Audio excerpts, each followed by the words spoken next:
Vou continuar com vocês hoje a ideia de ondulatória. Hoje eu vou falar sobre potência de uma fonte de ondas.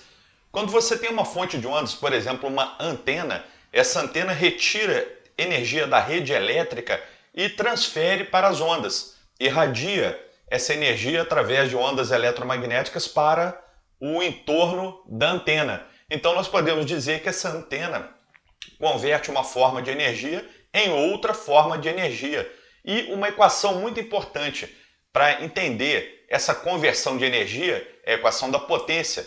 A potência pode ser calculada da seguinte maneira.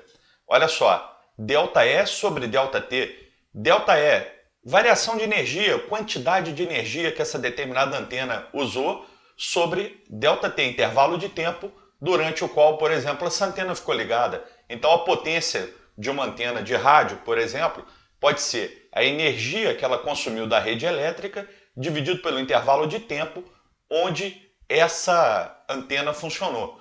Isso não serve só para onda de rádio, serve para onda de luz, para onda de som, para qualquer tipo de onda que você estiver estudando num determinado contexto. Então, potência, ΔE sobre ΔT, a unidade é o watt. O watt é equivalente a joule, unidade de energia, por segundo, unidade de tempo. Então, potência, para qualquer contexto físico, ΔE ou apenas E sobre ΔT. Mede basicamente a taxa com que uma forma de energia se transforma em outra energia. Aqui no caso, a energia de uma fonte de onda se transformando em energia da própria onda. Intensidade de uma onda. Interessante conceito, pessoal. A intensidade é a potência de uma onda dividido pela área através da qual essa onda atravessa ao seu redor. Imagina aqui uma fonte, tá? E uma área qualquer ao redor dessa fonte de ondas. A intensidade dessa onda é a potência, que eu ensinei a calcular anteriormente, dividida pela área por onde essas ondas passam. Olha só, intensidade, potência sobre área. A unidade disso é watt por metro quadrado. E qual é a ideia de intensidade? A ideia da intensidade é a seguinte: se você estiver próximo a um alto-falante, por exemplo, se estiver se tratando de uma fonte sonora, a área por onde o som passa nessa região aqui, a região 1, ó, essa região é uma área menor do que na região 2. Então, a intensidade do som, dessa onda de som, ao redor do alto-falante nessa região é maior do que a intensidade na região 2. A área na região 2 é grande e pela equação da intensidade, que é potência sobre área, nós percebemos que a intensidade, neste caso, será menor em 2 e maior em 1. Ela vai depender da área e, consequentemente, da distância até a fonte de onda luminosa ou de onda sonora do que você estiver estudando. Conceito muito importante, tá, pessoal? A ideia de intensidade, de potência sobre área, ela é legal porque ela permite relacionar, por exemplo, a distância até a fonte sonora e o observador. Dependendo dessa distância, você vai ter uma intensidade maior ou menor do som ou da luz ou de qualquer onda que você estiver estudando. Acústica, importantíssimo. Acústica estuda ondas sonoras, seus efeitos sobre o ser humano, estuda os fenômenos ondulatórios relacionados ao som. Entenda bem, o som é uma onda mecânica. Ela necessita de meios materiais para se propagar. O som pode se propagar no ar, no sólido, no líquido e através de vários meios materiais diferentes. O som pode sofrer refração, pode sair do ar e atravessar a água, pode sair do ar e atravessar um sólido. Então a acústica estuda tudo isso. E, é claro, a acústica estuda também a música, ou melhor, a música estuda a acústica, né? Aqui eu coloquei alguns exemplos de instrumentos de sopro, mas nós temos muito mais exemplos além desse e muito mais tipos de instrumentos. Nós temos instrumentos de corda, violão, guitarra, baixo, instrumento de percussão, tambor, bongô e por aí vai. Então, pessoal, observando uma orquestra atuando, você vê a acústica em alto nível acontecendo ali ao vivo, tá? E aquilo tudo ali é a expressão da arte da estética da arte junto com a física do instrumento musical e, é claro, com o talento e dedicação de cada um dos músicos que trabalham ali naquele show. Vamos falar um pouco aqui sobre o sistema auditivo de uma pessoa com audição normal. O ser humano ele ouve uma faixa convencional entre 20 Hz e 20.000 Hz. Por que convencional? Porque isso aqui são limites aceitáveis pela física, mas eles dependem de várias coisas. Eles dependem, por exemplo, da saúde do sistema auditivo, dependem da idade da pessoa, depende de uma série de fatores, mas como convenção, como utilizado no livro didático, num concurso, numa prova, a faixa de sons audíveis do ser humano é um espectro que vai de 20 Hz até 20.000 Hz. Sons abaixo de 20 Hz nós não conseguimos escutar, são chamados de infrassons, sons abaixo do mínimo que o ser humano escuta. E sons acima de 20.000 Hz são ultrassons, também não conseguimos escutar. Então a nossa faixa de som audível acontece aqui, ó. Toda conversa humana acontece nessa região, a música acontece nessa região, o som de uma sirene, igual eu estou escutando agora uma sirene, ela acontece nessa região aqui, tá? Então, de verdade, isso aqui é uma convenção. Eu, por exemplo, já fiz audiometria, um exame que mede a sua capacidade de ouvir, frequências mínimas, por exemplo, deu diferente de 20 Hz. Não vou lembrar agora o valor que deu, mas é diferente disso, tá? Um pouco diferente. Isso aqui é uma convenção usada nas provas. Não dará tanta diferença assim, por exemplo, nenhum ser humano vai ser capaz de ouvir 1 Hz. Mas alguma coisa próxima a 20, nós conseguimos ouvir um pouquinho para baixo, um pouquinho para cima, tá? Então, isso aqui é convenção. Velocidade do som. Isso aqui é muito importante. A velocidade do som, ela depende das condições do meio onde esse som se propaga. Por quê? Porque o som é uma onda mecânica. A onda mecânica depende das vibrações desse meio elástico por onde esse som passa. E ela é propagada através dessas vibrações. Então, no ar a 15 graus Celsius, a velocidade do som é aproximadamente 340 metros por segundo. Mais ou menos, olha aqui, ó, 1.224 quilômetros por hora. Então, quando você escuta assim, ó, existe um avião supersônico. Avião supersônico é um avião que, durante o seu voo, ele consegue ultrapassar essa velocidade aqui de 1.224 km por hora. Agora lembre-se, essa velocidade depende, por exemplo, da temperatura do ar, da altitude onde esse avião voa, depende de uma série de fatores que você não precisa decorar. De maneira geral, é interessante saber aqui para a velocidade do som no ar uma coisinha legal. Quando o ar é mais aquecido, a velocidade do som é maior. As moléculas estão mais agitadas no ar mais quente. Então, para propagar o som, fica mais fácil, porque o som se propaga devido à agitação, à vibração das moléculas. Então, uma temperatura do ar maior, ela ajuda a propagar o som com um pouco mais de velocidade, tá? Na aula de exercícios, nós trabalharemos isso aqui, esse valor para o ar frio, para o ar quente, e faremos um exercício de refração do som, trabalhando com essas diferenças de velocidade. Na água, que interessante, olha só a velocidade, 1.500 metros por segundo, muito mais veloz do que no ar. A água tem as moléculas muito mais próximas do que as moléculas do ar, então a vibração através dessas moléculas se propaga com mais facilidade. E nos sólidos, que é muito mais próximo ainda do que a água, a velocidade pode variar de 3.000 metros por segundo a 6.000 metros por segundo. Depende da elasticidade do material, depende de uma série de fatores. Detalhe, nada disso é para decorar. Isso aqui são dados de um exercício de física. Não é obrigatório nenhum estudante saber isso aqui de cor. Agora, interessante é saber isso aqui, sem decorar número, tá? Entenda bem, a velocidade de propagação do som é muito menor do que a da luz. Por exemplo, eu falei ali anteriormente, olha só, o som no ar, 340 metros por segundo. A velocidade da luz no ar, aproximadamente 300.000 quilômetros por segundo. Eu adotei esse valor do vácuo, tá? Que é aproximadamente igual o do ar para a luz, só para efeito de comparação. No ar, a velocidade da luz é um pouco menor que isso aqui, mas é pouquinho.